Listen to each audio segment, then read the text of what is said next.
Hey, what's up, everybody? Welcome back to News Dose. And Xbox Phil Spencer pretty much gave us our answer. There's been a lot of rumors about their next generation plan and how it's going to be an Xbox/PC. And, well, he gave us some more information that further leans into that idea. And yes, this does include the thing that pretty much everybody wants, being Steam on Xbox. Now, however, even with all of that in mind, there is still one major question that fans currently have, and I think we need to start this conversation now because it is important, and the sooner the Xbox knows that, really the better off we'll all be.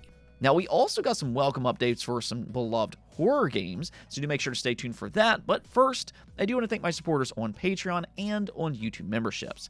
Thank you just so much for what you do, and you will receive this video through early access. Let's go get right into things, though, starting off with those controversial game key cards. A lot of consumers just absolutely hate these things, and I completely understand that. I do prefer physical games myself, so, I do want the data to actually be there. That's really one of the biggest perks. Game key cards still can be shared and they can be sold, so it has a few perks of its own.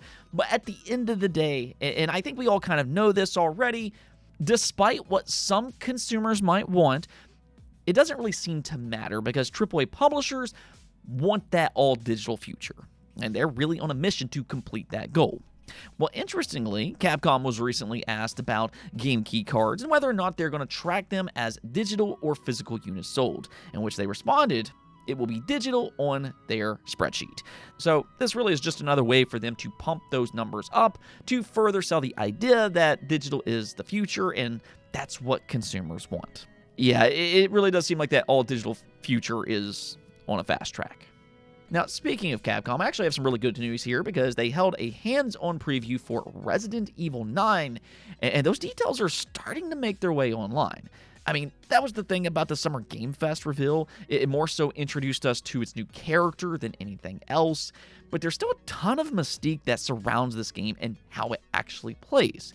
Well, its preview answered one of the biggest questions that fans currently have, and that's the perspective that you play in. There is somewhat of a divide for the Resident Evil series. Some people prefer third person, which gives you more of that classic feel, but then there's another group of people that prefer the newer entries, which are set in first person. Well, Capcom addressed both groups by simply allowing you to pick your own preferred point of view. Just like the Resident Evil 8 update, it will include the option to play in either perspective, which honestly is fantastic news for everybody involved. We know for a fact that Capcom has the talent to make either perspective feel good, whether you play Resident Evil 2 or Resident Evil 7. Both games are absolutely excellent. Now, another thing that this preview revealed, though, is that there is a familiar character that returns, and that's been a big conversation on its own. There's been various leaks that points to Leon Kennedy being one of the main characters, if not the very main character, but considering the first trailer didn't flat out reveal him, that's led to a lot of skepticism online. This, however, does kind of lean into that rumor a little bit more, though, so, I guess we'll see here soon enough. It kind of seems like Capcom wants to do a slow build-up to its release. That way they can continue its hype tour. So I'm sure whoever they have planned will get a big-time reveal sometime later this year. Now, it's actually been a really big day for horror fans, though, because we have another all-time classic set for a return, being a Silent Hill 1 remake. I really don't know why they remade these games backwards. You would think that they would have started with one, but, it is what it is. Maybe that's because the second was more of a surefire hit, but whatever the case may be, Bloober Team convinced Konami that they are more than qualified to take on Silent Hill 1 after their success with Silent Hill 2. I also feel like they did a pretty good job at convincing fans as well, because there was actually a lot of skepticism leading up to the release of Silent Hill 2. A lot of people were not thrilled that Bloober Team was the developer chosen for such a legendary game. But they did a really good job. There was definitely some controversy about some of the changes that they made.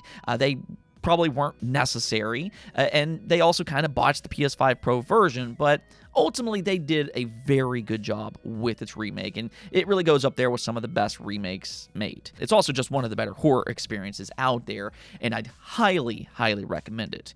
Now, at the same time, just kind of understand that the Silent Hill 1 remake is a project that will likely take years and years to make. I mean, even if it's a remake, and even if they have some of the assets in place thanks to their work on Silent Hill 2, it's still a AAA game at the end of the day. So you might as well just go ahead and sit tight, because it's probably going to be a long wait. But even still, a confirmation is nice for fans to hear. I know some people don't like when games get announced too early, but look at something like Dead Space as one such example. I'm sure fans of that series would have loved a simple confirmation for a Dead Space 2 remake, but unfortunately, it kind of seems like EA went into a different direction.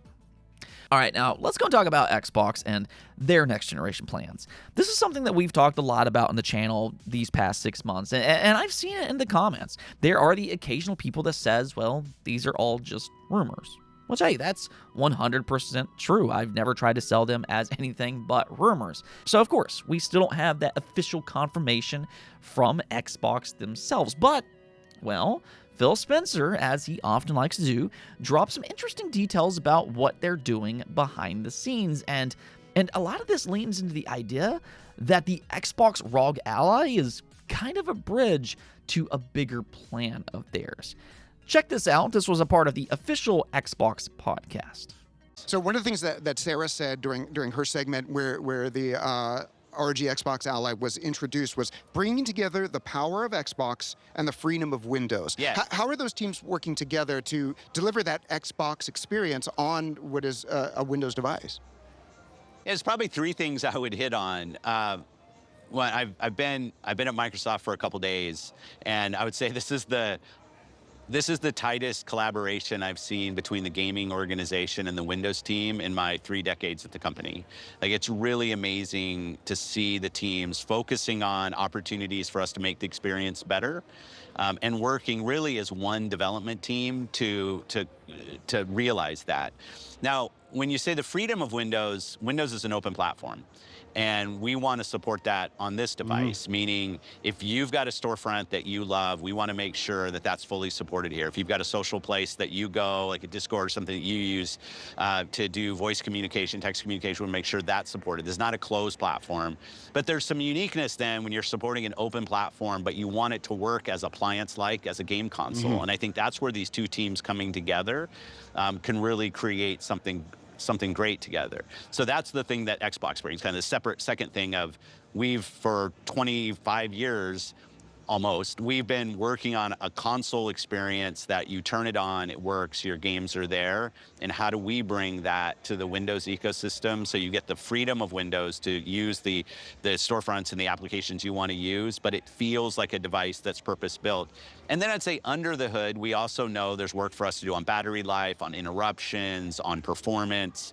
And I love just seeing the week-to-week grind the teams are doing. I'm sending my bug reports. Here's the things that we need to work on. And the progress has been amazing between the two teams. So the key takeaway here from what he said is that the Xbox team and the Windows team are working closer together than ever. And that is an ongoing relationship. Right now, they're optimizing what Xbox can do on Windows. They need to make Windows more gamer focused. They need to make it feel seamless and feel more like a console experience, all while still retaining it as an open-ended platform, which, as he mentioned, includes the ability to sideload other storefronts. So yes, Steam is very much on their mind, and the thing is that he makes this sound like this isn't just a one-off device where they're simply going to release the Xbox ROG Ally and simply move on.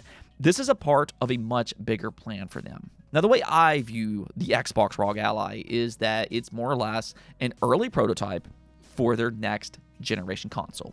What they're doing right now is that they're currently optimizing the Xbox PC experience. That way, they can better integrate it into their next console with that full-fledged Xbox OS, Xbox app, whatever they decide to use. Everything that we know, everything that we've heard, including this, points to that being a very likely outcome. Now, with that said, there are still some concerns that comes along with a plan like this, and I think right now the biggest question that a lot of fans have on their mind is what's going to happen to our current Xbox library. Will our library carry over to their next console if it's technically a Windows PC? And right now, that's something that we don't have an answer for. Now, we know that they're putting a lot of effort into their Xbox Play Anywhere program, which I assume that this is one of the main reasons why. But as it currently stands, a lot of your digital Xbox games won't transfer over to PC. That's something that we're seeing with the Xbox ROG Ally. Not all of your games are going to transfer over because not all Xbox games are Play Anywhere. So that's something that they need to figure out over the next few years. And that's all the more reason why a console like the Xbox ROG Ally is very important for them. This will truly allow them to get a lot of feedback from fans. That way they can better their future Xbox OS on PC devices, including their very own first-party console. Now, one last thing before we go, though, we do have some PlayStation Plus games to talk about. They revealed their June lineup, which actually includes a day one release. That's always nice to see. And it's for Remedy's new multiplayer game, FBC Firebreak. PlayStation Plus will also include Battlefield 2042, Five Nights at Freddy's Help Wanted 2, The Hunter, Call of Wild, We Love Katamari Reroll, Iodine Chronicle 100 Heroes, Train Sim World 5, Endless Dungeon, and lastly, Deus Ex Conspiracy. So this is actually a fairly good lineup, mainly because I'd say FBC Firebreak. You gotta love those day one releases, and the thing about this game is that I'm not necessarily 100% sold on it just yet, but at the same time, I think that it looks promising. It reminds me a lot of Left 4 Dead, which, hey, that's an all-time great cooperative game. That's a good game to be compared to. The only thing here, though, is that Remedy isn't really known for multiplayer. This is really a first for them, so it's kind of a wait-and-see type of thing for me, and I'd say probably for a lot of people as well, but they're definitely releasing in a way where a lot of people will get a chance to play it day one. Not only is it launching into PlayStation Plus, but it's also launching into Xbox Game Pass as well. So, yeah, it's going to have millions of players probably within its first 24 hours. And we have seen a few games take off in this manner before. Think about games like Rocket League and Fall Guys. Both of those games launched directly into PlayStation Plus day one, so we've got to see what happens here with FBC Firebreak. Anyways, though, that's going to be it for this episode. But until next time, make sure to subscribe, ring that bell, and peace out.